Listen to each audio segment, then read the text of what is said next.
ઘટનામાં એવું હતું, 2-4 દિવસ અગાઉ અમારે પાર્કિંગ બાબતની બોલાચાલી થઈ હતી. વાતચીત કરવા માટે ઘરનાને મોકલેલા હતા, બરાબર, કે જે કાંઈ હોય એ ભૂલ કરી નાખો. તમારા ઘરનાને ગારો દીધી હતી, બરાબર. એ બાબતે અમારે બોલાચાલી થઈ. પછી અમારે રાતે સમાધાન થયું, બીજા દિવસે સમાધાન થઈ ગયું.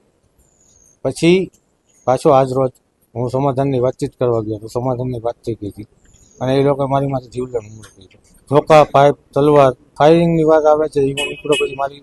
હું નીકળો પછી મારી માથે એ લોકોએ ફાયરિંગ કરેલું. યોગ્ય ન્યાય મળે મને.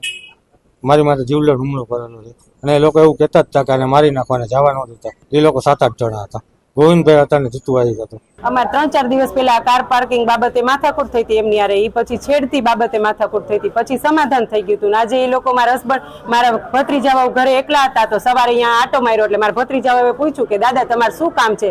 તો કે ઓલો ક્યાં છે? એ કે તો કે એ અત્યારે ઘરે નથી, કે આવશે તો એ કે હું એમને કહીશ. એટલે મારા હસબન્ડ એમને પૂછવા ગયા, ભાઈ દાદા તમારે શું કામ હતું? 15-20 જણા થઈને મારા હસબન્ડને તૂટી પડ્યા, બેસબોલના ધોકાથી માર માર્યો ને પછી અંદર આવ્યા ને તો એની પાછળ ઉપર એને ફાયરિંગ કર્યું. ફાયરિંગ કરીને ચોખ્ખું એમ જ કીધું કે ઉપર શું ફાયરિંગ, સાથે હતા એને એમ કીધું કે ઉપર શું તમે ફાયરિંગ કરો છો, કે આ બારોટને જ પતાવી દો કે. અને પછી મારા હસબન્ડ અંદર ભાગી ગયા, પછી અમે બધા અંદર ઘરની અંદર પુરાઈ ગયા હતા. એમાં અમે ગોવિંદ આયર ને જીતુ આયર બેને જ ઓળખી છે, બીજા એની યારે જે 15 જણા હતા એને અમે ઓળખતા નથી. મારા હસબન્ડ ને અત્યારે છે ને મેડિકલ તપાસ ચાલુ છે, પોલીસ અમારી સાથે છે. અત્યારે કાંઈ હજી કોઈ રિપોર્ટમાં હજી કઈ અમને ખબર નથી. એ એક જ મારા ભત્રીજો હતો, જેને જે આખી મેટર ખબર છે ને એ અત્યારે પોલીસ તપાસમાં જ છે. રાજકોટ શહેરના પ્રદ્યુમ્નનગર પોલીસ સ્ટેશન વિસ્તારમાં, રેલનગર વિસ્તારમાં અમૃત 3 સોસાયટીમાં સંજયભાઈ રાઠોડ અને જીતુભાઈ ગોવિંદભાઈ ચાવડા બે પરિવાર વચ્ચે મારામારીની ઘટના સામે આવી છે. આ પરિવાર દ્વારા ફાયરિંગનો આક્ષેપ કરેલો છે.